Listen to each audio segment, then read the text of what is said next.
Le damos la bienvenida siempre con mucho gusto a Juan Carlos Monedero aquí al espacio de los periodistas y siempre hay una agenda muy amplia que tocar con nuestro amigo el señor Monedero porque pues siempre es una región muy movida y él es un hombre muy interesado en lo que está pasando en América Latina, en toda Iberoamérica está muy movida y gracias por estar ahora aquí. Un placer. En un tiempo de sequía, no solamente medioambiental, sino también de sequía informativa, siempre es un placer estar con vosotros. Y Gracias. bueno, Juan Carlos, estás en México, estás viajando no solamente en la capital de la República, fuiste a la frontera con Y a la Estados frontera. Unidos y llegaste a la frontera, viste el muro y qué representa ese muro hacia abajo, no solamente para México, sino para América Latina. No deja de ser eh, hasta poético que efectivamente sea Estados Unidos el que levante ese muro que divide, porque así lo ha decidido Estados Unidos, el continente en dos, así, Mm. contundentemente. Sí, ¿no? Frente a esa imagen hermosa de la carretera panamericana, ¿no? Que uniría, ¿no? Todo el continente del norte al sur, te encuentras este muro con el añadido grotesco de Donald Trump diciendo que lo tenían que pagar los mexicanos, ¿no? Que es como una sorna ya irrepetible. Y bueno, yo, sabéis, hice mi tesis doctoral sobre por qué fracasó el socialismo en la República Democrática Alemana. Entonces conocí bien la RDA, aunque yo estudié en Heidelberg, pero iba mucho a Berlín, y conocí el muro de Berlín, ¿no? Entonces, creo que este muro que vi en Ciudad Juárez me parece que es más bochornoso, que es un muro que lo que busca es el hambre, que lo que busca es cerrar el paso. En el país que impuso a América Latina los tratados de libre comercio, los LCs, ¿no? Y esos tratados de libre comercio, ahí en esa frontera se ve que pasaban los bienes, pasaban los servicios, pasaban los capitales, se ve allí desde el Puente Negro, se ve Wells Fargo, ¿no? Y se ve esos símbolos del poderío norteamericano, pero no pasan las personas. Entonces ver el muro es ver, como bien decís, el continente detenido, pero también ves la negación, ¿no? Como siempre ocurre en los muros, sea el de Palestina, sea el que hay en Ceuta y Melilla, en España, fuera el de Berlín, o sea ahora mismo este muro en la frontera, ¿no? En Ciudad Juárez, es una señal del egoísmo, es una señal de la falta de concordia, es una señal de un capitalismo voraz que empobrece a los países y luego no deja que la gente busque soluciones a sus problemas. Y es el muro al final de la imbecilidad, pues si me lo permites tal cual, yo que soy de Ciudad Juárez, porque por un lado, el sur de Estados Unidos ya es prácticamente mexicano otra vez, es decir, es posible sobrevivir con el español y perfectamente sobrevivir sin el inglés porque es una retoma del territorio pacífica con mucho trabajo, con mucho esfuerzo de millones de mexicanos. Y por el otro lado también representa otras cosas. Por ejemplo, ahora mismo en México hay una gran discusión sobre Genaro García Luna, y Genaro García Luna pudo perfectamente entrar con todo y millones de dólares por Miami, alojarse allá, quedarse allá, porque si tienes el recurso, no importa de dónde venga, pues te da alojamiento esa nación capitalista, Juan Carlos. Fíjate que pensaba ayer viendo ese muro, ¿no? Con ese tono oxidado, ¿no? Que se adquiere, ¿no? Con esa idea de reja, ¿no? Parece de cárcel, ¿no? Horizontal, o sea, que plana y vertical, te da la sensación de que aquí está vuestra cárcel, ¿no? Yo pensaba ayer viendo ese muro, cómo Estados Unidos ha sido el responsable de que existan los Genaros García Luna. Es decir, no es un problema tanto de México como de ¿no? Un país que sabía lo que estaba ocurriendo, que lo alimenta, que tiene a los miembros de la DEA vinculados con los delincuentes, que existen porque tienen impunidad, porque Estados Unidos los autoriza, que se articulan en torno a la droga que Estados Unidos no quiere solventar. Entonces, lo de Genaro García Luna es escalofriante, ¿no? Y sobre todo, claro, la idea de que ¿quién va a juzgar a los Estados Unidos? O sea, ellos se permiten el lujo de juzgar a ciudadanos de otros países, cuando la respuesta que tenemos que darnos, ¿no?, los países del resto del mundo es, bueno, ¿quién juzga? ¿Quién vigila al vigilante? ¿Quién juzga al juzgador? ¿Quién le reclama a Estados Unidos que existe el problema de la droga por su política internacional respecto de las drogas, ¿no?, sus nombramientos? ¿Qué hacemos con esos delegados de la DEA que cuando tienen el beneplácito de los Estados Unidos son arrogantes y soberbios, ¿no?, y son capaces de cualquier barbaridad, pero después cuando se demuestra que son unos sinvergüenzas, no podemos juzgarlos ni siquiera en nuestros países? Todo eso, Alejandro y Álvaro, creo que es lo que explica también la propia decadencia de los Estados Unidos y la respuesta que se está dando precisamente desde el sur.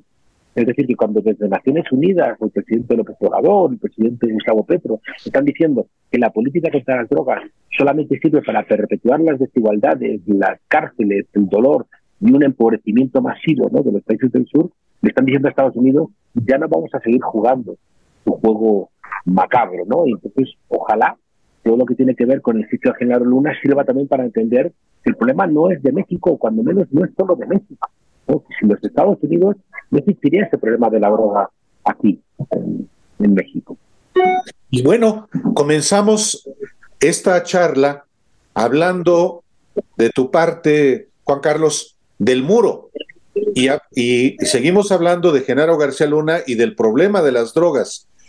Pero ese muro, por más alto que se levante, no ha impedido que las drogas crucen la frontera y que en México se haya acreditado, se acredite permanentemente que existen las mafias para llevar esa droga a Estados Unidos, pero apenas cruza ese enorme muro y se diluyen esas redes que, sin embargo, hacen posible llevar hasta los adictos todas las drogas, y allá no se juzga a ningún cártel y no se juzga a ningún narcotraficante. Es parte, ¿tú qué piensas de eso? Porque es parte de algo inverosímil.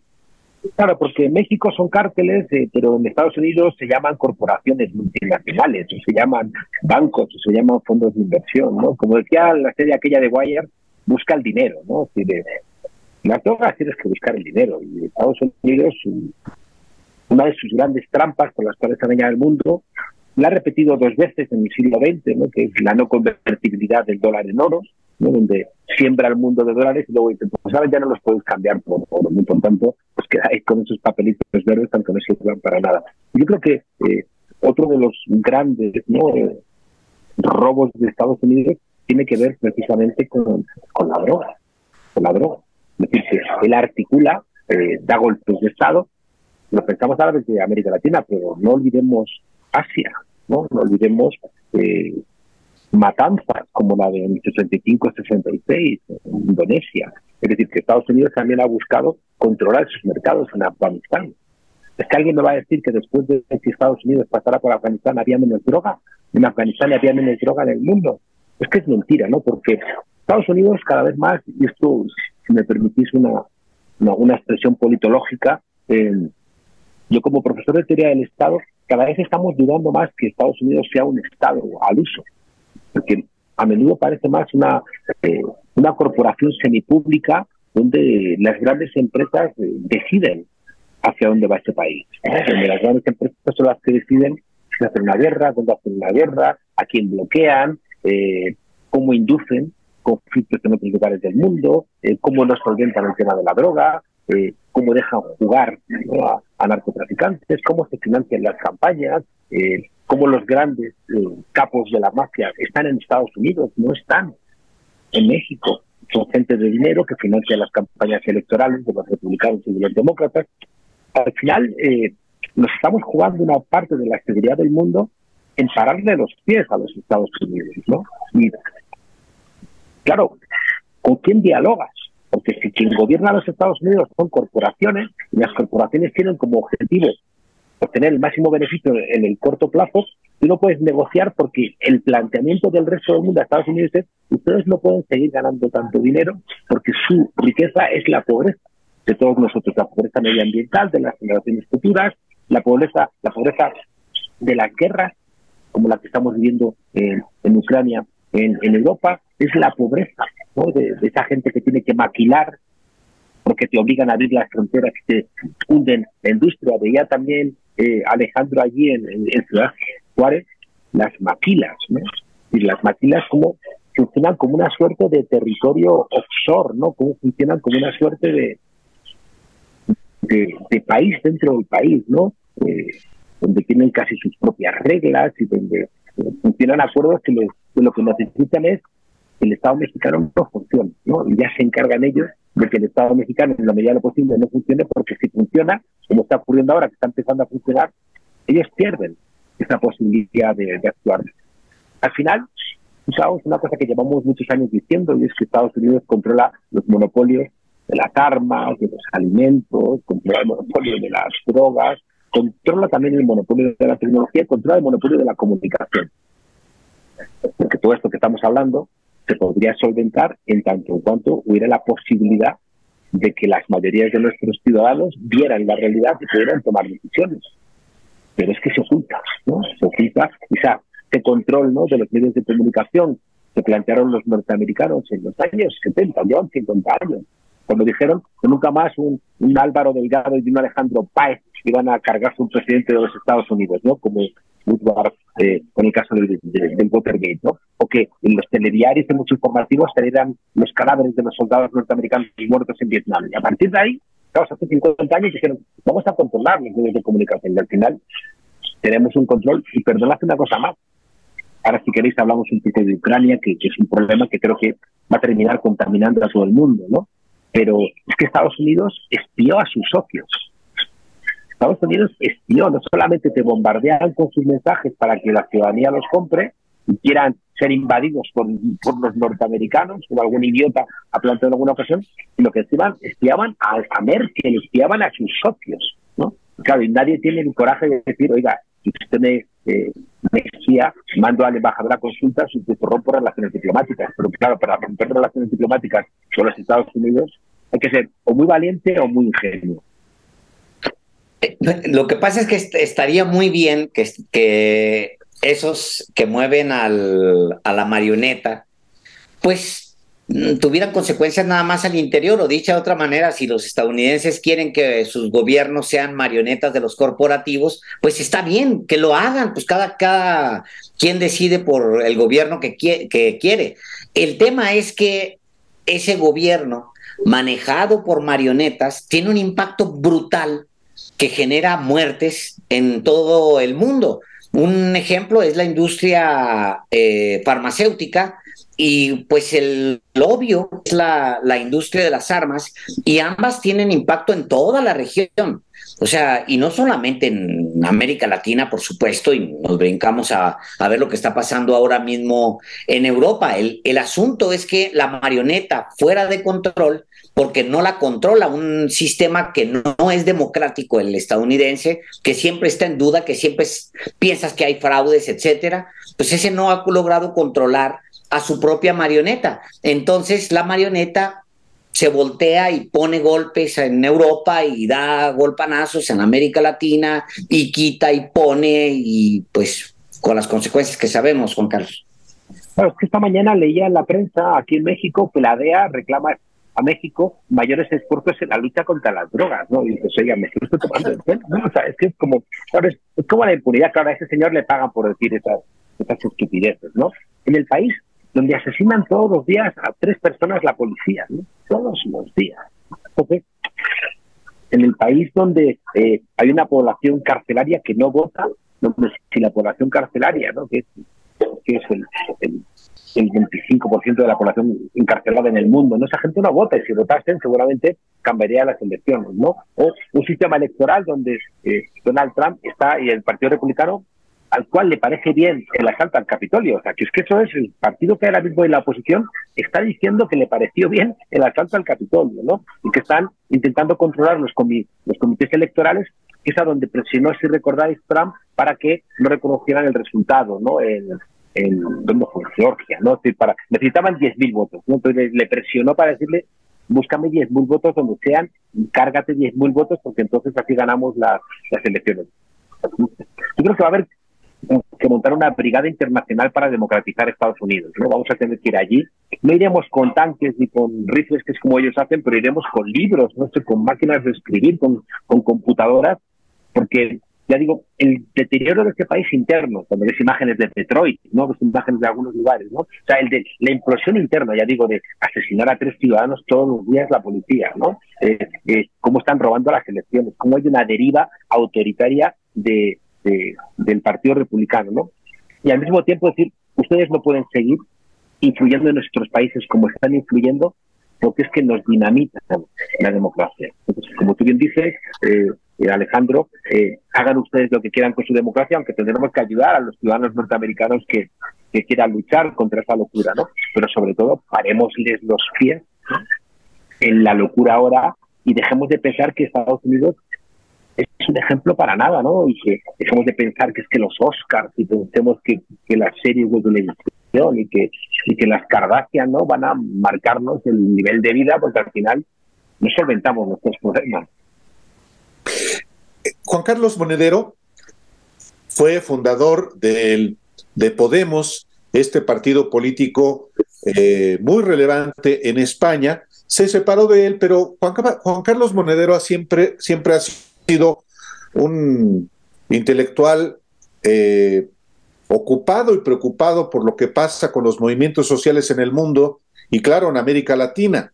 Y en el caso, quisiera yo pedir tu opinión, Juan Carlos, sobre lo que está pasando en México, específicamente en Morena y en el proceso interno que está en curso todavía de manera informal para definir a quien será su candidato presidencial en las elecciones del próximo año. ¿Qué adviertes tú de lo que está pasando en Morena entre sus prospectos presidenciales y qué se juega Morena precisamente en este proceso de transformación del país? Durante la pandemia hicimos una red iberoamericana, ¿no? Con muchos militantes, activistas, pensadores, con los cuales muchos hoy están en gobiernos de muchos países, ¿no? En Colombia, en Brasil, en España, gente que está en nuestra red acaba de entrar en los municipios con los correístas en Ecuador. Es una red que se planteó que tenemos que gobernar, es decir, que los progresistas, la izquierda en sentido amplio, tiene que gobernar y no puede seguir con esa idea que planteaba el querido profesor John Holloway de cambiar el mundo sin tomar el poder. No, hay que tomar el poder porque el poder del Estado es lo único que podemos hacer los demócratas, porque el otro poder lo tienen otros, el poder de los medios, el de los bancos, el de las armas, el de la diplomacia. Y por tanto, quienes hablan mal de los partidos políticos casi siempre son la gente que no necesita los partidos políticos. Nosotros los necesitamos, somos conscientes de sus problemas, de sus debilidades, de que seguramente no hay nada que nos irrite más a los militantes que nuestro propio partido, ¿no?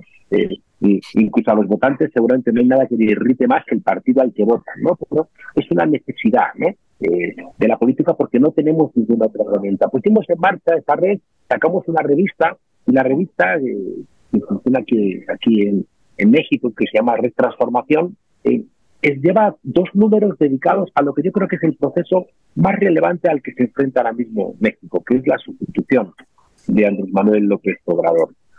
Es evidente que en un sexenio uno no cambia un país como México, ni en 2 sexenios. Ustedes van a necesitar por lo menos 3 sexenios para que se empiecen a notar los cambios, porque si sale un sexenio o 2, el que venga les desmantela en un año todo lo construido, porque lo hemos visto con los gobiernos de los Kirchner en Argentina, lo hemos visto con los gobiernos de Lula y Dilma Rousseff en Brasil, que llega Bolsonaro y en un año te vuelve a duplicar la pobreza, te desmantela los elementos de democratización en las instituciones. Por tanto, para que algo se consolide y el que llegue de la derecha no lo pueda desmantelar, cuenten ustedes con que necesitan 3 sexenios. Aquí no tienen ustedes reelección, que tiene cosas buenas y tiene cosas malas. Es decir, uno entiende que puede haber un proceso democratizador en la no reelección, pero también Helmut Kohl, Felipe González, decir, que líderes muy aclamados se reeligen, Bill Clinton, se reeligen Obama sin ningún tipo de problema. Aquí ustedes han decidido no hacerlo, igual tienen que repensarlo porque en un sexenio no es tiempo para realmente articular un proyecto. Bueno, la mayor debilidad que va a tener la 4T, que es un proyecto creo que muy relevante, que está generando la atención de todo el mundo, o sea, de toda América Latina, pero también de Europa, la mayor debilidad va a ser cuando llegue el momento de la sustitución. Y una cosa que sabemos también los politólogos, que como toda acción genera una reacción, el triunfo por vez primera de la izquierda en México generó una reacción de todas las fuerzas que consideran que el gobierno de López Obrador, igual que consideran que el gobierno del PSOE y de Unidas Podemos es ilegítimo, pues aquí le ocurre otro tanto. El gobierno de la izquierda es ilegítimo porque ellos siempre son los que han mandado en ese juego siempre bipartidista entre el PAN, PRI, etcétera. Por tanto, el presidente López Obrador sabe que el momento de mayor debilidad tiene que ver con su sustitución, al no haber reelección. Aquí se ha adelantado, y si el gran problema que hemos visto en América Latina es que la sustitución de grandes líderes que son necesarios para poder sumar gente, cuando la única manera de gobernar es a través de la vía electoral, en muchos países hemos visto que la ausencia de estos grandes líderes se convierte en un pozo sin fondo. Bueno, pues aquí el presidente López Obrador, en vez de recurrir al dedazo clásico, decide poner en marcha un proceso de encuesta que consiga dos cosas muy importantes, ¿no? Una es sacar de la cabeza a la oposición de tener recambio y que, por tanto, se pongan como se pongan, saben que va a haber gente con un apoyo popular, y al mismo tiempo que la persona que salga elegida, bueno, pues concite el mayor consenso en el conjunto de la población. ¿Cuál es el riesgo de esto? El riesgo de esto siempre es la división. El riesgo que había es que esto que se llama los corcholatas, ¿no? Que ha generado toda una deriva periodística en el corcholatismo, ¿no? Donde hay seguramente ya expertísimos, ¿no? En el corcholatismo, igual que había que delminólogos, ¿no? Habrá corcholatistas, ¿no?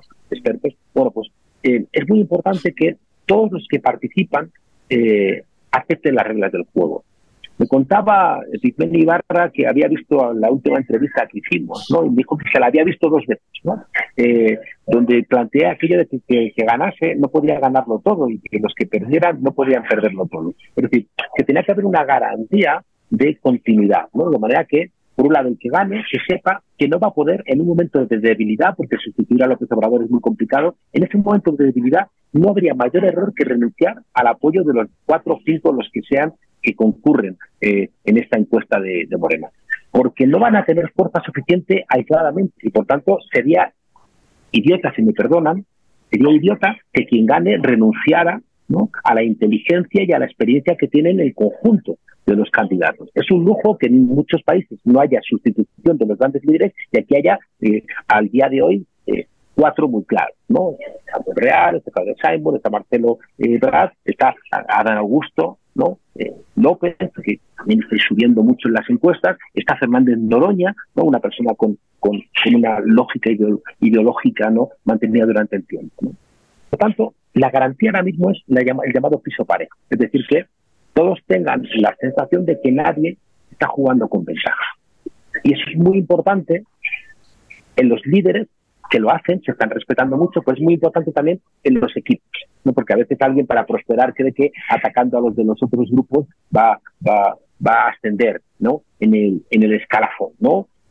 Siempre hay gente que cree que cuando alguien muere, creo que os contaba un día que cuando murió el Papa, estaba yo en el pueblo de mi madre en La Mancha y de repente vi al monaguillo muy contento y dije, ¿por qué estás tan contento? Si se ha muerto el Papa. Y me dijo, es que si se ha muerto el Papa todos subiremos de escalafón, ¿no? Entonces, bueno, hay algunos que piensan que matando a alguien ellos van a subirse en el escalafón de alguna manera, ¿no? Y por tanto yo creo que el proceso que hay ahora es un proceso, ya digo, de lo que ha llamado el presidente piso parejo. Y lo último, y perdonad que me haya extendido tanto, es muy importante también, ya digo, esta idea, ¿no?, de que todos van a aceptar el resultado de la encuesta, porque todos están colaborando en la definición de la encuesta. Pero el último elemento que para mí es muy relevante y que es el corazón de la pregunta que me hacías es que la continuidad de la 4T, por supuesto que va a estar en la persona que sustituía a Andrés Manuel López Obrador, pero también quien tiene una responsabilidad inmensa en esa continuidad de la lógica de la política, de los presupuestos políticos,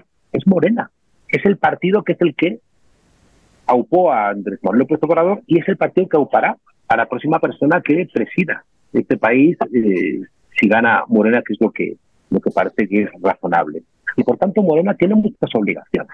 Morena tiene, como partido de movimiento, tiene la obligación, ¿no?, de garantizar que este proceso de encuestas funciona de una manera correcta, que garantiza la unidad del partido, que no es lo sencillo. Porque siempre que tenemos primarias, siempre nos peleamos. Eso ha ocurrido en todos los países, no nos engañemos. O sea, las primarias generan confrontaciones, creo que lo contábamos aquí en una de las intervenciones, que decía Andreotti que hay enemigos acérrimos, enemigos encarnizados, grandes enemigos, conocidos, amigos del alma, amigos enamorados, y no, lo he contado al revés, lo repito, lo que decía Andreotti era que había amigos del alma, grandes amigos conocidos, enemigos acérrimos, enemigos irreconciliables y compañeros de partido, ¿no? O sea que en ese decurso, ¿no? Al final el de tu propio partido es el que más, perdone la expresión, el que más te jode, ¿no? Es con quien compites por un cargo interno, ¿no? Entonces Morena, ya digo, tiene ahora mismo un desafío enorme, y Morena, al mismo tiempo que va a tener una responsabilidad enorme en que se mantenga la 4T, y para eso tiene que completar sus procesos de democracia interna, tiene que ir consolidando una cultura interna diferente, tiene que ser Morena quien le diga a los líderes, a todos, el que gane, que no lo gane todo, y los que pierdan, que no lo pierdan todo, y que se queden aquí y que sigan colaborando conjuntamente. Bueno, ese proceso de Morena está abierto, porque es un partido en movimiento, y no tenemos ejemplos.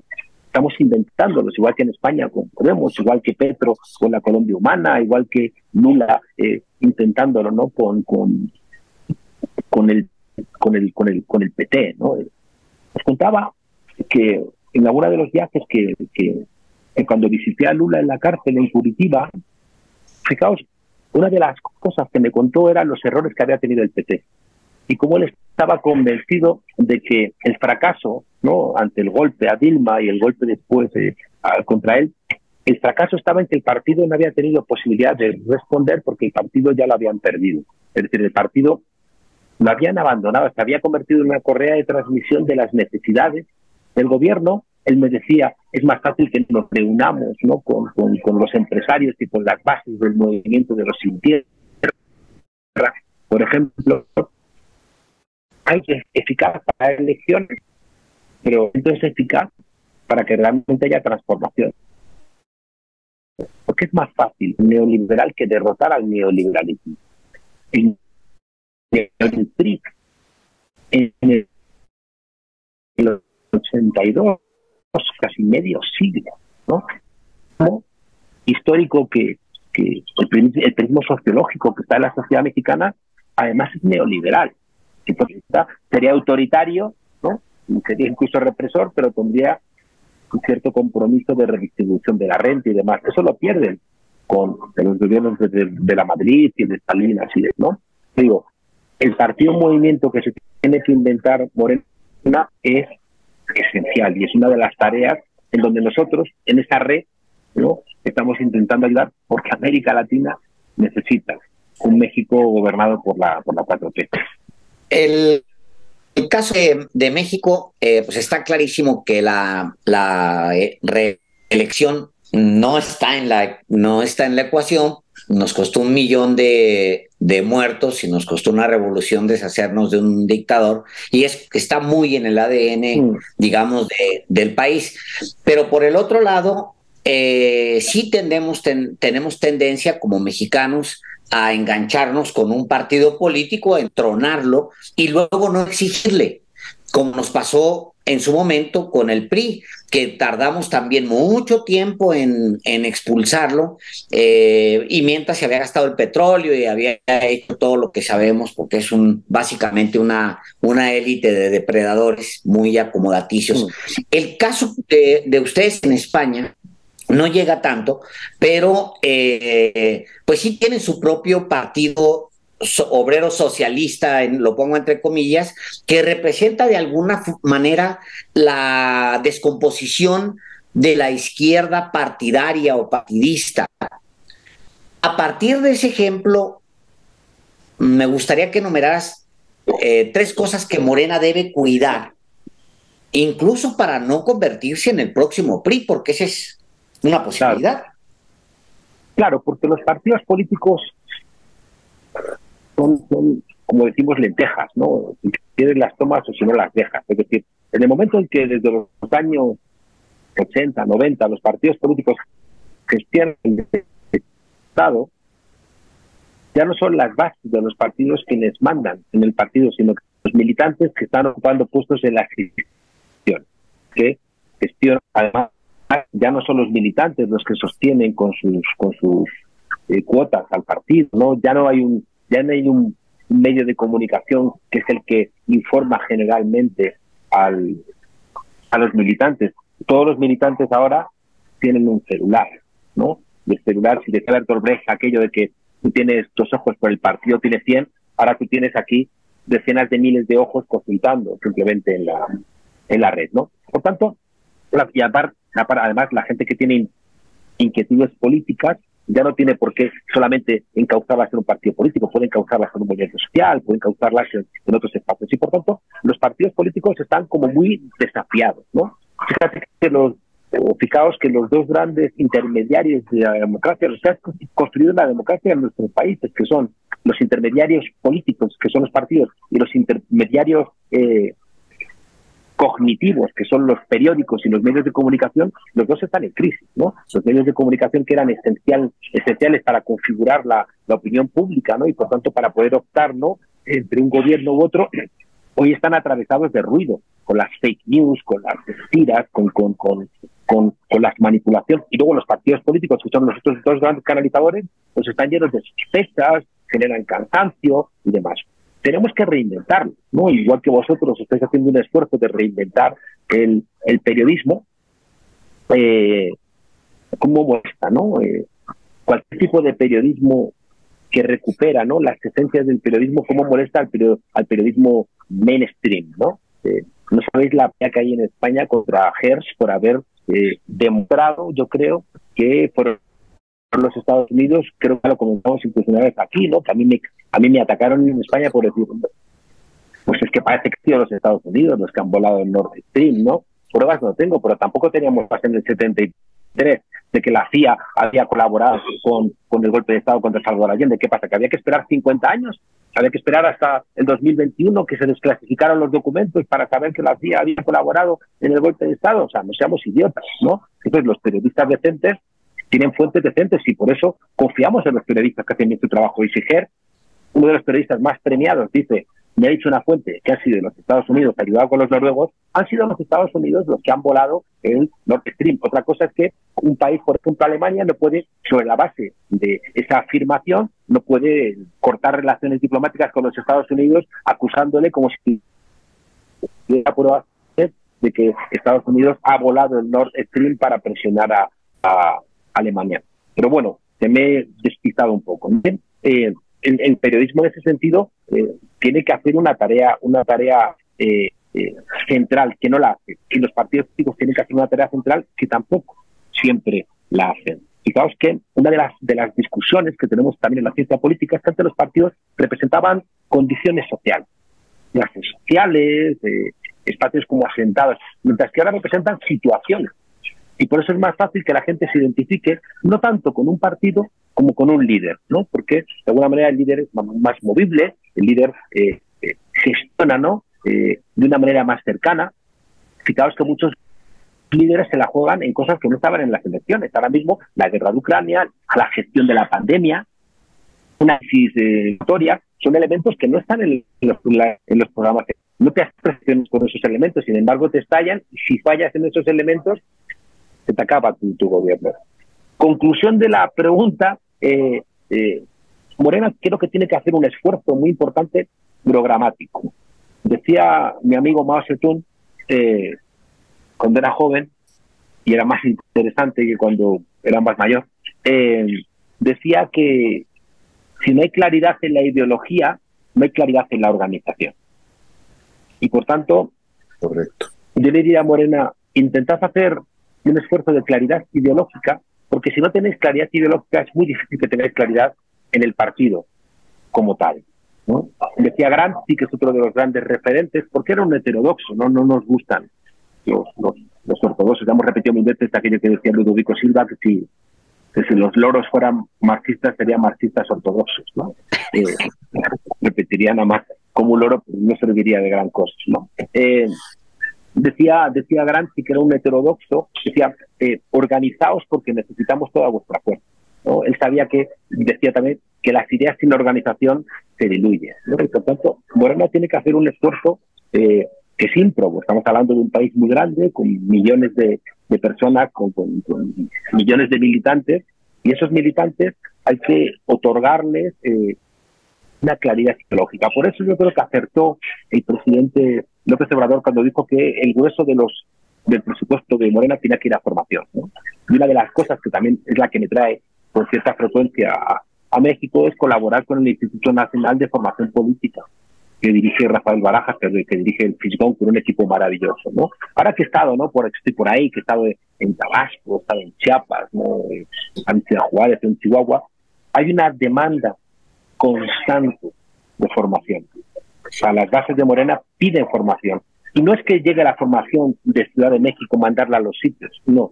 Hay que ayudar a que los talentos que existen en todos los lugares en México emerjan, y que sea el Instituto Nacional de Formación Política en Tabasco, en Ciudad Juárez o demás, acompañado por el de Ciudad de México, ¿no? El que vaya alimentando esa idea de formación. Porque si no hay formación, repito, Morena no va a poder acompañar a la 4T, ni va a poder acompañar tampoco el proceso de sustitución y luego guiar a quien sustituye a Andrés Manuel para que no se pierda el rumbo.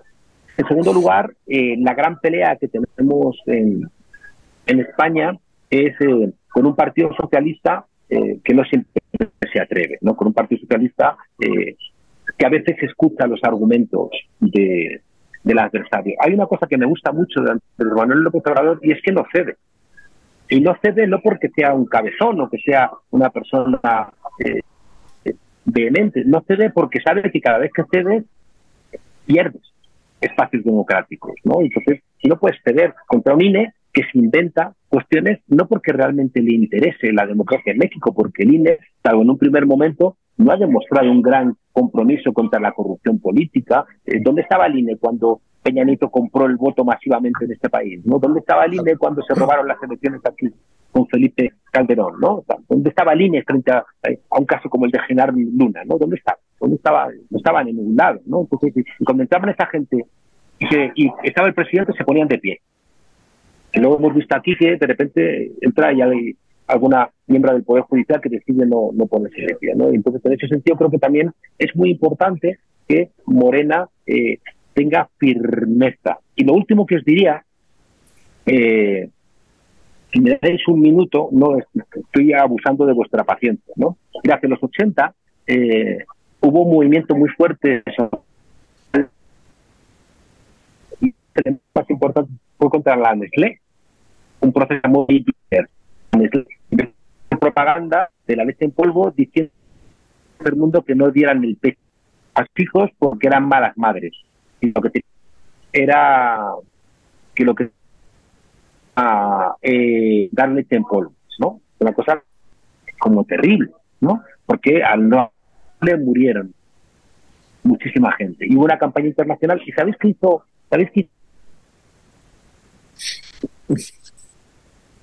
Estamos teniendo ya dificultades. Le contrató a un tipo de inteligencia militar. ¿Me estáis escuchando? Se cortó. Creo que se está cortando en este último tramo. Ahí creo que te hemos recuperado. Vale, estoy apagando aquí. Estoy cerrando cosas para que... Porque luego lo vais a cortar, ¿verdad? Esto. Pues no lo aprovechamos y lo... Vale, ya me salió ahora. Y ahora tiene que funcionar bien. Os cuento la idea corriendo otra vez, ¿no? En los años 80 hubo un movimiento ciudadano muy importante en Europa y en Estados Unidos contra la Nestlé y de paso contra muchas multinacionales. El caso de la Nestlé era muy sangrante porque hicieron toda una campaña por el tercer mundo recomendando a las madres para que fueran buenas madres, que no le dieran el pecho a sus hijos, sino que dieran leche en polvo, que era la que realmente alimentaba a sus hijos. Y que las madres que daban el pecho eran malas madres, ¿no? Que era una cosa como terrible. Claro, como en muchos países del tercer mundo no había agua potable, lo que generaron fue una mortandad enorme, ¿no? Asesinato de niños. Bueno, pues Nestlé, en vez de asumir la crítica, contrató a gente de la inteligencia militar para contraatacar. Y entonces lo que hicieron fue establecer una división de los sectores de izquierda entre radicales, idealistas, oportunistas y realistas, ¿no? Entonces, al diferenciar esos cuatro sectores, lo que buscaban era aislar a los que ellos llamaban radicales, buscar argumentos para que los idealistas dudaran y sobre todo ganarse a los llamados realistas y a los oportunistas que pagándoles se los ganaban. La conclusión final era fragmentar y dividir al movimiento.